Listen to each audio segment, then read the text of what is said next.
찬송가 321장 부르시겠습니다. 찬송가 321장입니다.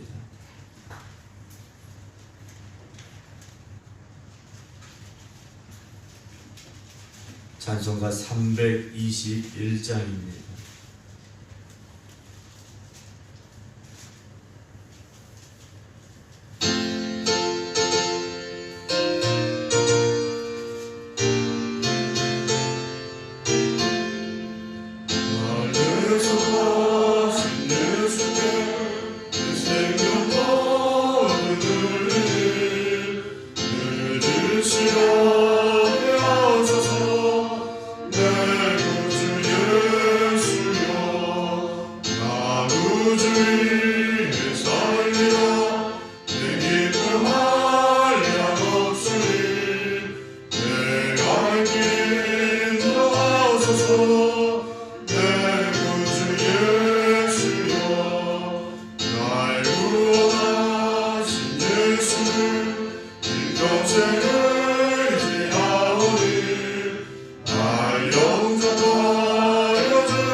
누가복음 16장입니다. 누가복음 16장 1절부터 18절 말씀입니다. 16장 1절부터 18절 말씀입니다. 또한 제자들에게 이르시되 어떤 부자에게 청지기가 있는데 그가 주인의 소유를 낭비한다는 말이 그 주인에게 들린지라. 주인이 그를 불러 이르되 내가 네게 대하여 들은 이 말이 어찌 됨이냐. 네가 보던 일을 세마라. 청지기 직무를 계속하지 못하리라 하니 청지기가 속으로 이르되 주인이 내 직분을 빼앗으니 내가 무엇을 할까. 땅을 파자니 힘이 없고 비로 먹자니 부끄럽구나. 내가 할 일을 알았도다. 이렇게 하면 직분을 빼앗긴 후에 사람들이 나를 자기 집으로 영접하리라 하고 주인에게 빚진 자를 일일이 불러다가 먼저 온 자에게 이르되 네가 내 주인에게 얼마나 빚졌느냐. 말하되 기름 100마리니이다. 이르되 여기 네 증서를 가지고 빨리 앉아 50이라 쓰라 하고 또 다른 이에게 이르되 너는 얼마나 빚졌느냐. 이르되 밀 100석이니이다. 이르되 여기 네 증서를 가지고 80이라 쓰라 하였는지라. 주인이 옳지 않은 청지기가 이를 지혜 있게 행하였으므로 칭찬하였으니 이 세대의 아들들이 자기 시대에 있어서는 빛의 아들들보다 더 지혜로우니라. 내가 너에게 말하노니 불의의 재물로 친구를 사귀라. 그리하면 그 재물이 없어질 때 그들이 너희를 영주할 처소로 영접하리라. 지극히 작은 것에 충성된 자는 큰 것에도 충성되고 지극히 작은 것에 불의한 자는 큰 것에도 불의하니라. 너희가 만일 불의한 재물에도 충성하지 아니하면 누가 참된 것으로 너희에게 맡기겠느냐. 너희가 만일 남의 것에 충성하지 아니하면 누가 너희의 것을 너희에게 주겠느냐. 집 하인이 두 주인을 섬길 수 없나니 혹 이를 미워하고 저를 사랑하거나 혹 이를 중히 여기고 저를 경히 여길 것임이니라. 너희는 하나님과 재물을 겸하여 섬길 수 없느니라.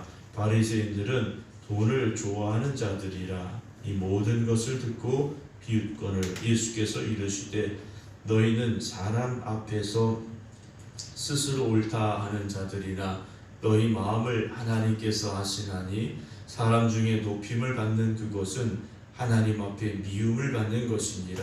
율법과 선지자는 요한의 때까지요 그 후부터는 하나님 나라의 복음이 전파되어 사람마다 그리로 침입하느니라. 그러나 율법의 한 획이 떨어짐보다 천지가 없어짐이 쉬우리라. 무릇 자기 아내를 버리고 다른 데 장가드는 자도 간음함이요 무릇 버림당한 여자에게 장가드는 자도 간음함이니라. 아멘. 할렐루야. 또 새롭게 일주일의 삶을 시작하게 되었습니다. 이번 한 주간도 오직 하나님의 돌보심이 여러분들 가운데 임하기를 주님의 이름으로 축원합니다. 오늘 본문의 말씀 누가복음 16장의 말씀은 예수님께서 제자들에게 한 비유를 들어서 이제 말씀해주고 계신데요. 오늘 1절 보겠습니다. 또한 제자들에게 이르시되 어떤 부자에게 청지기가 있는데 그랬습니다. 어떤 부자가 있는데 상당히 큰 부자라고 보시면 됩니다. 자신의 돈이 너무 많아서 자기가 사실 얼마나 가지고 있는지도 모를 정도의 그런 부자인데 그 부자의 모든 재산을 관리하는 청지기가 있었습니다. 청지기는 믿고 맡길 만한 사람이었겠죠. 그런데 이 청지기가 주인의 소유를 낭비한다는 소문이 주인에게 들렸습니다. 주인의 입장에서는 내 재산인데 네가 어떻게 그걸 낭비하느냐 생각이 들겠죠. 그래서 이 청지기를 이제 정말 잘라야 되겠다 이제 결심을 한 겁니다. 그런데 이 청지기가 관리하던 돈이 재산이 너무 많기 때문에 당장 이 사람을 잘라버리면 자기 재산이 어디로 갔는지 알 수 없는 그런 상황이 돼버릴 수도 있는 겁니다. 그래서 2절에 주인이 그를 불러 이르되 내가 네게 대하여 들은 이 말이 어찌 됨이냐. 난 널 믿었는데 네가 내 재산을 허비하고 있다는 이 말이 어찌 된 거냐. 내가 널 더 이상 데리고 있을 수 없으니까 네가 보던 일을 세봐라. 이제 정리를 해서 다른 사람에게 인수인계를 해라 이 말이겠죠. 청지기 직무를 계속하지 못하리라 그랬습니다. 이 말을 들은 청지기가 이제 큰일 났습니다. 그래서 3절에 청지기가 속으로 이르되 주인이 내 직분을 빼앗으니 내가 무엇을 할까 그러죠. 야, 이 좋은 일자리를 이제 그만둬야 되는데 내가 뭘 해야 될까. 땅을 파자니 이제 나이를 먹어서 힘도 없고 그렇다고 남들한테 빌어먹자니 부끄러운 상황이 돼버린 겁니다. 야, 어떻게 해야 될까? 이 사람이 곰곰이 생각하죠. 그러면서 4절에 내가 할 일을 알았도다.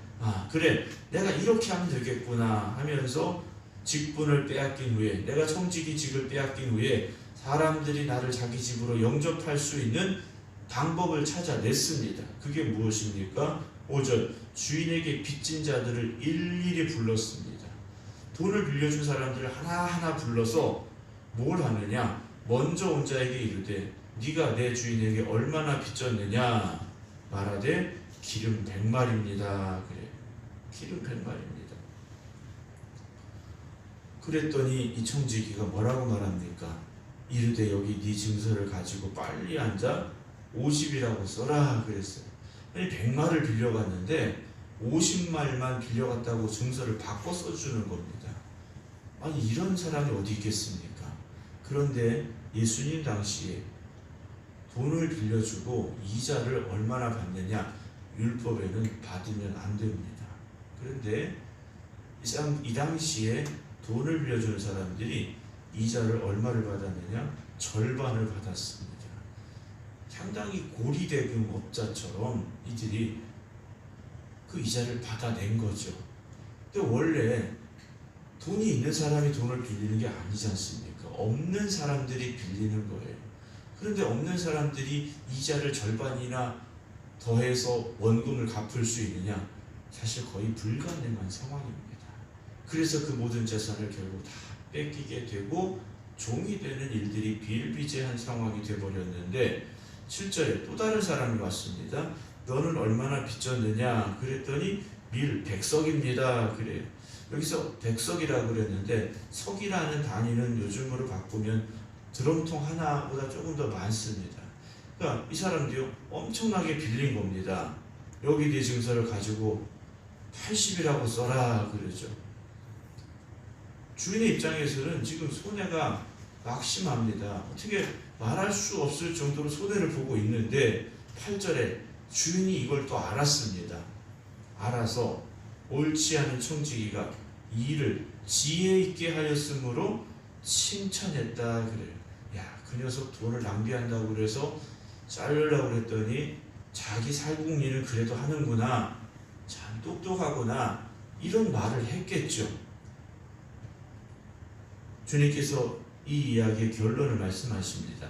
이 세대의 아들들이, 세상에 있는 사람들이 자기 시대에 있어서는 빛의 아들들보다 더 지혜롭다. 그러니까 돈을 어떻게 써야 될지를 알고 있구나 하십니다.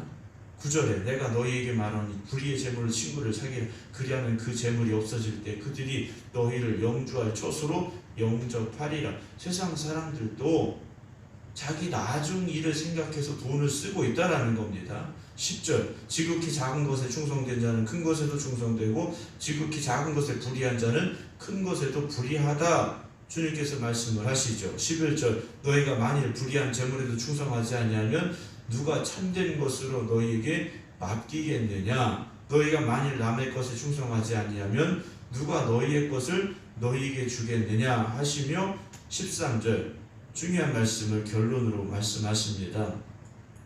집 하인이 두 주인을 섬길 수 없나니 혹 이를 미워하고 저를 사랑하거나 혹 이를 중히 여기고 저를 경히 여길 것임이니라. 그 두 주인이 무엇입니까? 하나님과 재물이라는 거죠. 우리가 이 시대를 살아가면서 하나님과 돈 둘 다 섬길 수 없다라는 겁니다. 주님께서 지금 말씀하고자 하신 것은 빚 증서를 막 깎아줘라, 돈을 막 써라, 지금 이 말씀을 하시는 게 아니라는 거죠. 하나님이 주인이 되어지면 돈을 어떻게 쓰느냐, 돈이 주인이 되어지면 하나님을 어떻게 섬기느냐, 이 문제에 대한 말씀을 지금 하고 계시다라는 거죠. 세상의 사람들은요, 돈을 참 지혜롭게 잘 씁니다. 투자도 하고 뭣도 하고. 그런데 오늘 우리는 어떻게 살고 있느냐라는 거죠.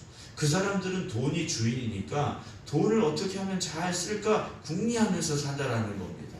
그러나 오늘 우리는 돈이 주인이 아니라, 재물이 주인이 아니라 하나님이 나의 주인인데, 그 신앙을 우리가 세상 속에서 어떻게 쓰고 있느냐라는 거죠.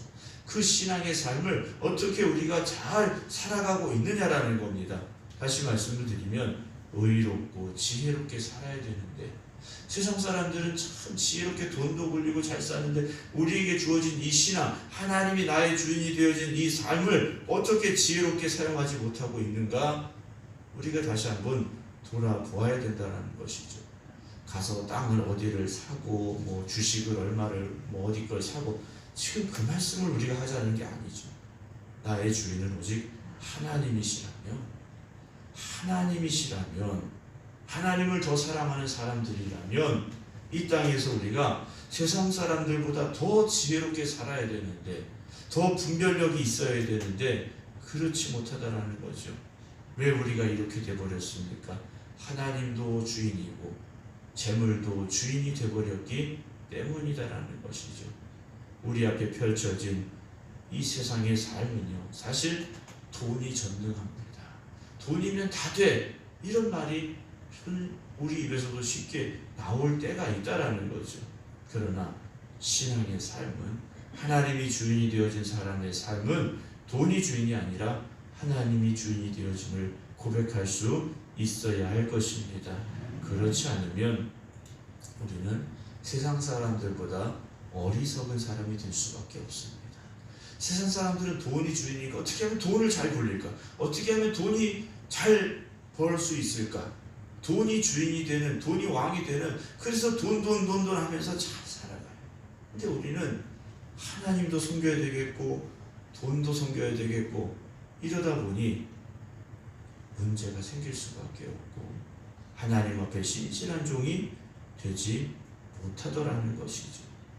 그래서 이 말을 듣던 바리새인들을 향하여 오늘 주님 또 다른 말씀을 이어가십니다. 14절에 바리새인들은 돈을 좋아하는 자들이라. 참 이상한 말씀입니다. 바리새인들은 율법에 충실한 사람들입니다. 하나님의 말씀 붙잡고 사는 사람들이. 그런데 주님께서 그들을 돈을 좋아하는 사람들이라. 그런데 당시에 다른 사람들도 그렇게 말했던 것 같습니다. 하지만 바리새인들은 몰랐어요. 정작 자신들은 몰랐다라는 거죠. 세상 사람들이 다 바리새인들 돈 좋아하는 사람들이야 그랬는데 이들 자신은 몰랐다라는 거죠. 이 모든 것을 듣고 자기 자신들은 비웃었어요. 무슨 소리야 그렇게 하냐? 그런 종이 어딨니? 그런 주인이 어딨니? 아마 이런 생각을 했겠죠. 예수님께서 말씀하십니다. 너희는 사람 앞에서 스스로 옳다 하는 자들이나 너희 마음을 누가 아십니까? 하나님께서 아시나니. 구제하고 하는 것, 돈을 잘 쓰는 것이라고 생각하는,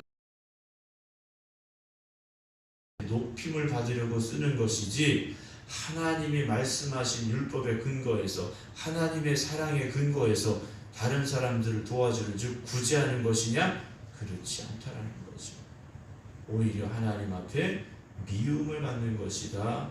그들을 향하여 책망하고 계십니다. 율법과 선자는 요한의 때까지요, 세례 요한 때까지고, 그 후부터는 하나님 나라의 복음이 전파되어 사람마다 그리로 침입한다. 주님께서 말씀, 이 땅에 오셨으니 복음으로 인하여 우리가 변화되고 거듭나고 새로워져서 그 복음에 합당한 삶을 살아감으로 인하여 하나님 나라로 향하여 가는 것이다 말씀을 하시죠. 그렇다고 주님께서 율법을 완전히 폐하시고 무시하셨느냐? 아닙니다. 17절에 그러나 율법의 한 획이 떨어짐보다 천지가 없어지는 게 쉽다. 율법이 바뀌고 변하는 건 아니라는 거죠. 그리고 주께서 한 가지 예를 또 드시는데 18절에 무릇 자기 아내를 버리고 다른 데 장가드는 자도 간음함이요. 율법에 의하면 아내가 무슨 문제가 있으면 아내를 버리면 돼요. 이혼 증서 써주면 돼요. 그런데 주님께서는요, 그거 아니라는 겁니다. 무릇 버림당한 여자에게 장가든 자도 간음한 것이다. 주님은 오히려 더 강력한 율법을 지금 말씀해 주고 계시다라는 것이죠.